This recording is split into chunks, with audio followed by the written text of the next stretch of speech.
ઘણીવાર એક પ્રશ્ન પૂછવામાં આવે છે કે આપણા ઘરના મંદિરમાં ભગવાનને થાળ કેવી રીતે ધરાવવું જોઈએ. આ વિશે શાસ્ત્રોનું, સંતોનું અને ભક્તોનું શું મંતવ્ય હશે? કઈ પદ્ધતિથી અને કેવી પરંપરાથી થાળ ધરાવવો જોઈએ? આવા અનેક પ્રશ્નો વિશે આજે થોડુંક ઊંડાણથી આપણે સમજવા પ્રયત્ન કરીશું. કલ્પવૃક્ષ પરિવારને ભાવથી જય સ્વામિનારાયણ, જય શ્રી કૃષ્ણ, જય સિયારામ, મહાદેવ હર, રાધે રાધે.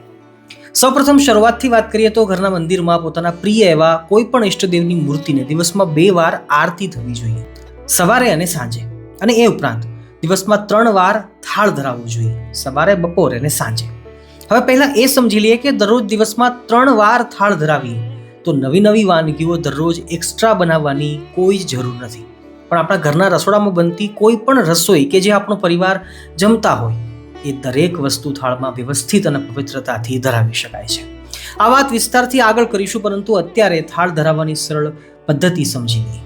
સૌપ્રથમ તો ભગવાનને થાળ ધરાવવા માટે અલગ રાખેલી થાળી, વાટકા, ચમચી અને ગ્લાસ એને લાવી બનેલી દરેક વસ્તુને યથાયોગ્ય સ્થાને ઓછામાં ઓછું એક વ્યક્તિ પેટ ભરીને જમી શકે એટલું ભરી લેવાનું. વાટકી કે થાળી બહુ નાની ન હોવી જોઈએ અને વસ્તુઓને ધ્યાનમાં રાખીને બહુ એક્સ્ટ્રા મોટી પણ ન હોવી જોઈએ કે જેનાથી થાળી ખાલી રહે અને વસ્તુઓ ઘટી પડે. અહીંયા એ પણ વ્યવસ્થા થઈ શકે કે સવારે નાસ્તા માટે નાની ડીશ અને સાંજના ભોજન માટે મીડિયમ ડીશ ભગવાન માટે અલગ જ રાખી શકાય, જેનાથી વસ્તુઓ પ્રમાણે અને સમય પ્રમાણે ભગવાનને નાની કે મોટી થાળીમાં કે પાત્રમાં ભોજન ધરાવી શકીએ. એ ઉપરાંત થાળી, વાટકા, ચમચી ઇત્યાદિ દરેક વસ્તુઓ કોઈ પણ ધાતુની રાખી શકાય છે. દાખલા તરીકે ચાંદીની અથવા ત્રાંબાની અથવા કાંસાની અથવા સ્ટીલની પણ રાખી શકાય છે. આપણી શક્તિ, શ્રદ્ધા અને સામર્થ્ય અનુસાર આપણે જે પણ ધાતુની રાખીએ તો પણ ચાલે છે. એ ઉપરાંત ક્યારેક ટ્રાવેલિંગ દરમિયાન કદાચ કાગળની કે થર્મોકોલની કે ડિસ્પોઝેબલ ડીશમાં પણ ધરાવવું પડે તો એમાં કોઈ જ દોષ નથી, કારણ કે સમય, સંજોગ અને વ્યવસ્થા અનુસાર કોઈ પણ પાત્રમાં ભગવાનને ભોગ ધરાવી શકાય છે એવી છૂટ આપણા શાસ્ત્રોમાં પરંપરાગત અપાય છે. આ જગ્યાએ એક પ્રશ્ન એવો પણ થાય છે કે શું પ્લાસ્ટિક કે ફાઇબરના પાત્રમાં ભગવાનને થાળ ધરાવી શકાય? તો આ મુદ્દા ઉપર ઘણા બધા સંતોનું અલગ અલગ મંતવ્ય છે. ઘણા લોકો એવું માને છે કે પ્લાસ્ટિક કે ફાઇબરની થાળી કે પાત્ર જો ફક્ત ભગવાન માટે અલગ રાખવામાં આવેલું હોય તો એ પાત્રમાં ધરાવવામાં કોઈ દોષ નથી. અને ઘણા સંતો એવું પણ કહે છે કે બની શકે ત્યાં સુધી પ્લાસ્ટિકનો ત્યાગ રાખવો જોઈએ. ફરીવાર મૂળ વાત ઉપર આવીએ કે ઓછામાં ઓછું એક વ્યક્તિ પેટ ભરીને જમી શકે એટલી દરેક વસ્તુ જે તે પાત્રમાં ભરી અને બની શકે તો તુલસી પત્ર થાળીમાં મૂકી મંદિરમાં બાજોટ અથવા નાની પાટલી ઉપર પ્રભુને જમવા માટે થાળ અર્પણ કરવું. સૌથી મહત્વની વાત કે રસોઈ બનાવતી વખતે, થાળ ભરતી વખતે મનમાં એવો ભાવ, પ્રેમ હોવો જોઈએ કે આ ભોજન મારા ભગવાન જમવાના છે, મારી સેવા પ્રભુ સ્વીકારશે તો એ મારા સમયનો સાર્થક ઉપયોગ થયો કહેવાશે. દિવસના 24 કલાકમાંથી મારા પ્રભુની સેવામાં મારો જેટલો સમય વધારે પસાર થશે એ ખરેખર મૃત્યુ સમયનું મારું ભાથું છે. આ પ્રકારના સદવિચાર, શુદ્ધ મનોવૃત્તિ અને સાત્વિક આચરણ બસ એ જ ભક્તિનું મૂળ સ્વરૂપ છે. બસ આ વાતનો ખ્યાલ આપણને એક ભક્ત તરીકે હોવો જ જોઈએ.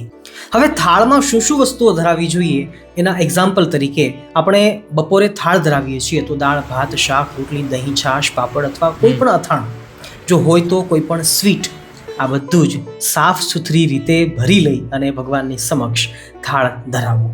થાળ ધરાવ્યા બાદ ડાબા હાથે ઘંટડી પકડી ધીમા સ્વરે વગાડી અને પ્રભુને જમવા માટે વિનંતી કરવી. અહીંયા એ વાતનું અનુસંધાન રાખવું કે ઘંટડી વગાડવી એ ફક્ત એક સંકેત છે, નહીં કે ઘંટડી વાગશે તો જ પ્રભુ ભોજન ચાલુ કરશે, એવું નથી. આ એક પરંપરા છે જેના ઘણા બધા અર્થ નીકળી શકે, પરંતુ સરળ અર્થ આપણે એ જરૂર સમજી શકીએ કે ઘરમાં ઘણા બધા લોકો રહેતા હોય અને હવે ભગવાનને થાળ ધરાવ્યો તો ઘંટડી વાગતાની સાથે દરેક લોકોને ખ્યાલ આવી જશે કે ચાલો હવે ભગવાનને થાળ ધરાવ્યો છે તો આપણે નકામો અવાજ બંધ કરી અને ભગવાનને શાંતિથી જમવા દઈએ. એ ઉપરાંત બની શકે તો મંદિર સુધી દરેક લોકો આવે અને 5 કે 7 મિનિટ માટે મંદિર સામે બેસી મનથી મનભાવતા ભોજન ભગવાનને જમાડશે. અને જો કદાચ મંદિર પાસે ન આવી શકે તો કમસે કમ જ્યાં પણ બેઠા છે ત્યાં જ મનથી અથવા આંખો બંધ કરી ભગવાન જમે છે એવી ભાવના વ્યક્ત કરીએ. ફરીવાર મૂળ વાત ઉપર પાછા આવીએ તો ઘંટડી વગાડી 2 હાથ જોડી પ્રભુને વિનંતી કરીએ કે પ્રભુ આપ કૃપા કરીને આ ભોજન જમો અને મારા પરિવાર ઉપર પ્રસન્ન થાઓ. ત્યારબાદ પ્રભુને નમસ્કાર કરી બની શકે તો એક ગ્રાસ પોતાના હાથે પ્રભુને ધરાવવો. એક ગ્રાસ એટલે કોળિયો, રોટલી અથવા પૂરીનું બટકું ભાંગી શાકમાં બોળી ભગવાનને મુખ પાસે લઈ જઈ પ્રભુ જમે છે એવો ભાવ વ્યક્ત કરવો. દૂધપાક, દહીં અથવા દાળ કે કઢી એની ચમચી ભરી પ્રભુના મુખ પાસે લઈ જઈ પ્રભુ જમી રહ્યા છે એવો ભાવ વ્યક્ત કરવો જોઈએ. અને ત્યારબાદ પડદો પાડી અને પ્રભુને જમવાનો સમય આપવો જોઈએ. અહીંયા એ વાત પણ સમજવી જોઈએ કે મિનિમમ એક વ્યક્તિને જમતા જેટલો ટાઈમ લાગે એટલો ટાઈમ ભગવાનને પણ આપવો જોઈએ. ભગવાન શાંતિથી જમી શકે એટલો ટાઈમ આપી અને મંદિર પાસે આપણે બેસી જો બની શકે તો, અને જો સમય છે તો, અને જો થોડું ઘણું પણ ગાતા આવડતું હોય તો કોઈ પણ થાળનું એક પદ ગાય અને પ્રભુને ભાવથી પ્રેમથી જમાડવાનો આગ્રહ કરવો જોઈએ.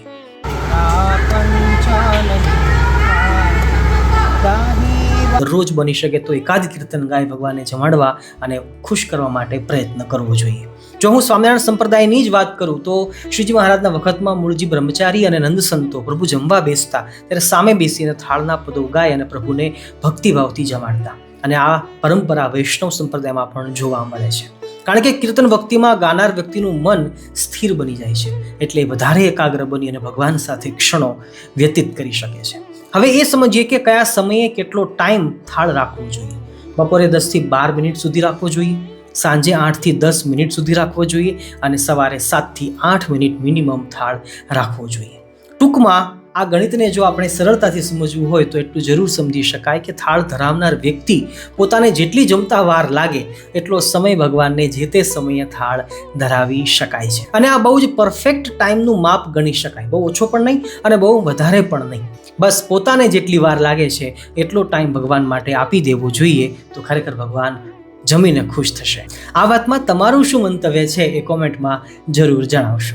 ફરીવાર મૂળ મુદ્દા ઉપર પાછા આવીએ તો થાળ ધરાવી, પડદો પાડી, થાળનું કીર્તન ગાતા ન આવડે તો 5 મિનિટ માટે આંખો બંધ કરી મંદિરની બાજુમાં અથવા કોઈ પણ જગાએ બેસી અને પ્રભુને મનથી જ જમાડવાની પૂજા કરવી, જેને આપણે માનસી પૂજા એવું કહીએ છીએ. શાસ્ત્રો પ્રમાણે મનથી ધરાવવામાં આવતા ભોજન જો ભાવ અને પ્રેમથી ધરાવવામાં આવે તો પ્રત્યક્ષ પૂજા કરવાથી જે પુણ્ય મળે એ માનસી પૂજા કરવાથી પણ મળે છે. ફરીવાર મૂળ વાત ઉપર પાછા આવીએ તો હવે પ્રભુ જમી રહ્યા છે એ માની હાથમાં પાણીનો ગ્લાસ લઈ પ્રભુને ચડું કરાવી જળપાન કરાવવાનો ભાવ વ્યક્ત કરવો અને ત્યારબાદ થાળને પ્રભુની આગળથી લઈ લેવો. અને જો ઘરમાં હોય તો થોડોક મુખવાસ પ્રભુને અવશ્ય જમાડો, જેથી પ્રભુની મુખ શુદ્ધિ થઈ શકે. આ જગ્યા ઉપર એ વાતનું પણ અનુસંધાન રાખવું જ જોઈએ કે મુખવાસ અથવા જમ્યા પછી ફળ, ફ્રૂટ ઇત્યાદિ પદાર્થો દરરોજ ન ધરાવો તો પણ ચાલે છે.